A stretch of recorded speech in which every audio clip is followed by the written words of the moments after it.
All right, questions for Coach? I know y'all wouldn't ask a question. So what Who was, scouted the game for Alcorn?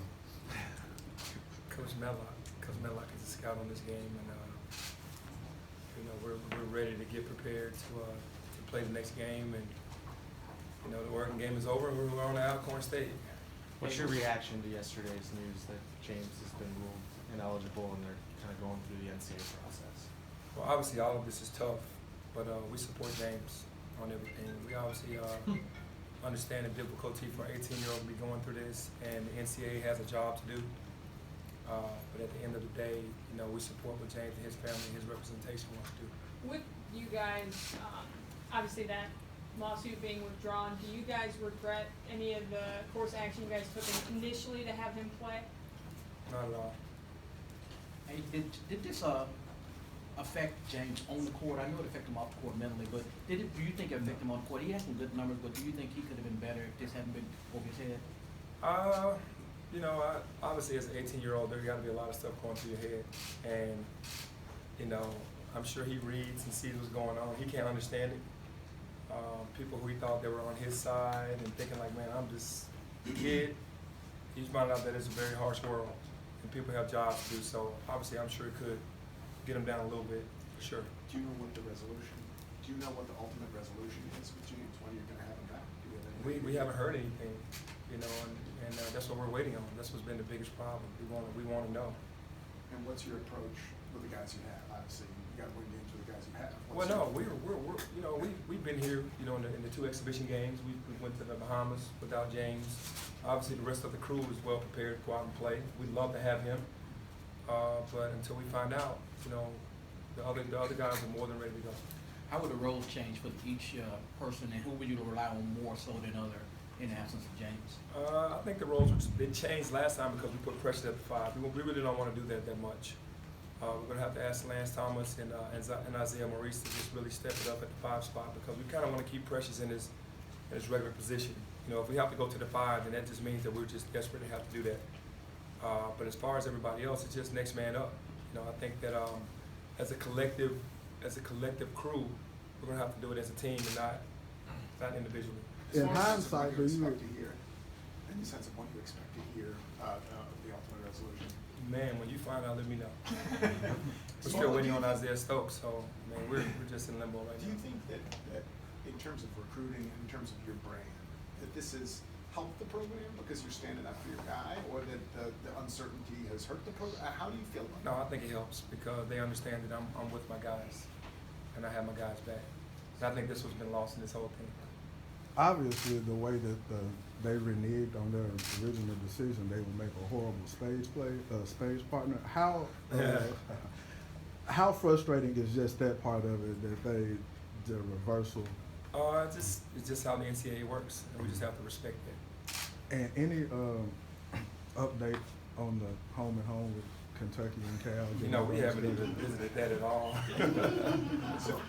So we'll see. You seem honestly a little more subdued than usual. Is this getting you down? Or No. is it, no.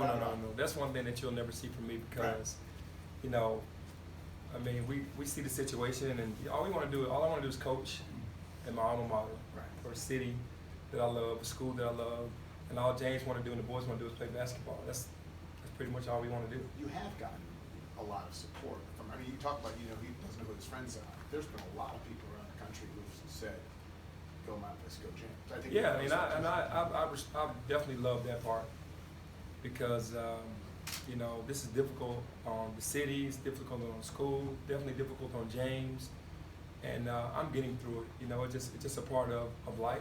That you just like this too shall pass. As far as where things stand in the process of this whole thing, is it fair to say that you're just waiting, or do you have to? We're just waiting. There's not like more meetings that you have to be at, No. or reports that you have to. We're just honestly waiting. In hindsight, do you regret would you do anything different in the way you distributed the minutes in the Oregon game? No. We got into foul trouble. We kind of derailed our normal rotation. For James to get 2 fouls, that second foul was, pretty funny to me. And for him to go to the bench and only play 4 minutes in the first half, come on, that's our best player.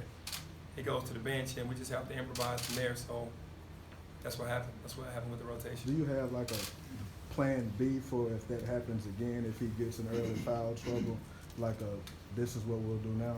Yeah, for sure. Obviously, you know, the big stage, a big game, 2 time zones north on their home soil was a tough game for a young team, and you just wanted to see what guys would step up. We understand things like this can happen. Everybody's well prepared on what's going on with the team, on offensively and defensively. Everybody just has to step up and do it collectively. What was their overall reaction to like going to the Nike facility and then at the Trailblazers practice facility? Well, I've been on the campus since '93, but it really has changed a lot because of the newer buildings that they're building. So for the guys, just to see the history of what happened with Nike was great, and then to go to the Trailblazers facility. Anytime you can take guys to, you know, an NBA facility for them to see how the pros do it compared to our facility as well, you know, it's always good. You said you support James, like you're behind him, and that's getting lost in this. Yesterday, the school essentially ruled him ineligible and is saying something happened here. Do you disagree with how this whole situation has been interpreted in terms of like a rule was violated? No comment. Best case scenario as far as an outcome, what would that be in your mind for? That the reinstatement happens quickly and that he doesn't have to miss any game. That would be ideal. A lot of your roster has played with or known James for a long time. How has that helped them support him and be there for him across all this? Yeah, I mean, these kids have been playing in all-star games and in camps and on AAU teams for years, and they know each other and they understand the situation. I'm sure it's hard for them to understand why it's happening, but they're going to support him because he's their brother. How Kenny, you important guys will it be to have have talked a about- resolution and just you all be able to move forward? That's the main thing. We've been trying to do that for a while. That's the main thing. We want a resolution so we can move forward. So the shirts on your back, the shirts with the target on the back, those were. That was made way before any of this. Okay, but the shoes that you wore, did you choose the brown shoes, I'm more than an athlete, because of the moment, because of the occasion? Well, I am. I'm more than a coach. But was I'm more it- than an athlete. and I'm was more than it- all that. I'll do everything for, you know, for the school, for the kids that I've coached over the years. It's bigger than basketball with me, and that's why I wore those shoes, because it is. And a lot of people don't understand that. You picked those shoes for that day, though, because of everything that was going on. Well, for that trip, I took those shoes because I wanted to wear them, you know, because I love LeBron, and I am more than an athlete. Kenny, you guys have talked about, Talking about the boys playing on the big stage for the first time, how much do you think the shooting struggles might have been nerves or something like that? Well, they had a great game plan. You have to tip your hat to them. We obviously knew that they weren't going to allow our shooters to get good looks, and the youth kind of came into play because we took some very tough shots. And after the game, watching film, those guys were cringing in the film room and going, "I can't believe I took that shot." But their game plan worked. They were trying to run us off 3-pointers and push us back into the paint. They played a great matchup zone. We were well prepared, but like I said before, you can't never account for the nervous energy in a kid. We're a young team, and we did not bode well playing against that zone and getting the ball inside or shooting threes, And 4 for 23 is something that you never want. And we'll learn from it, and I feel like we'll be better a month from now, you know, from that game. Penny, you guys have talked about the hopes you had for this season, now not knowing what could happen with James. I mean, have you seen enough from these players that you need to change that thought, or is it stay the same? No, I think everything stays the same. I don't think that it's in a position. We're hoping that the NCAA acts quickly on this and gives us a fair ruling on what's going on, and we can move past this. And, you know, the team is figuring that out, that's what we want. But if he can't play, whoever's out on the floor is more than prepared to play. How would you rate your defensive performance against Oregon, and what could have been done better other than the obvious? You know, for a young team, we actually stayed in the game and fought. We messed up maybe 7 or 8 times on our defensive principles and what we wanted in our game plan.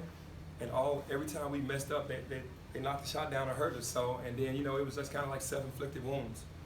And we're learning from that. But obviously, I thought the defense did really well. When said you look guys- at Go ahead. You go.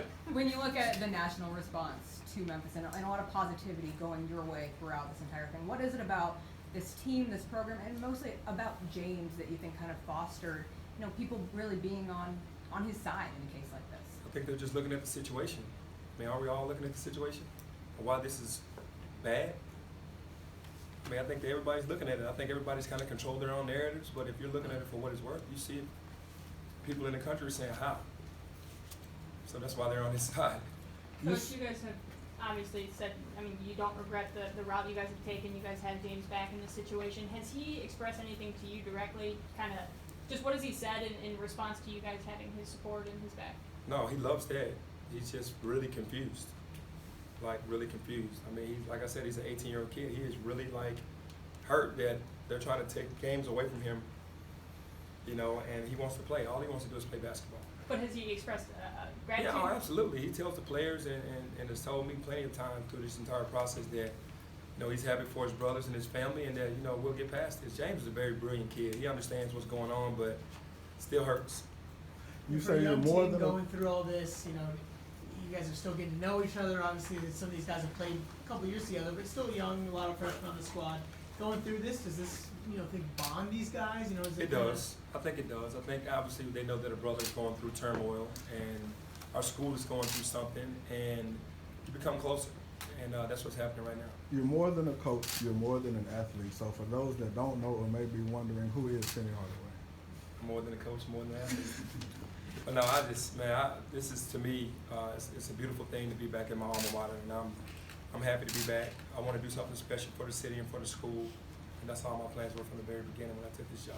And did you hear from anybody nationally when you withdrew the lawsuit for just keep pursuing it, you know, to try to win your case? No, I mean, everybody's going to try this thing in the public. You know, everybody's going to have their own opinion about how this should go and what's really going on, but we're just waiting on a resolution.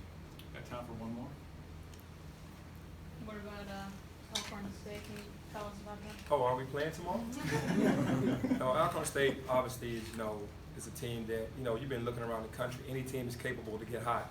Evansville went into Kentucky. I mean, they were well coached and they were more prepared and they were a veteran team. So when you have a young team like us, we don't take any game for granted. And tomorrow's game is just going to be preparation for any other game and be ready to play and try to protect home court. Your reaction to Kentucky losing to Evansville is? It's just, you know, some of these, you know, mid-major teams are veteran-laden teams that have seniors, a bunch of seniors, and some grad transfers. And when you're playing against young teams, sometimes they can happen. All right, thank you. Thank you. Thanks, Coach.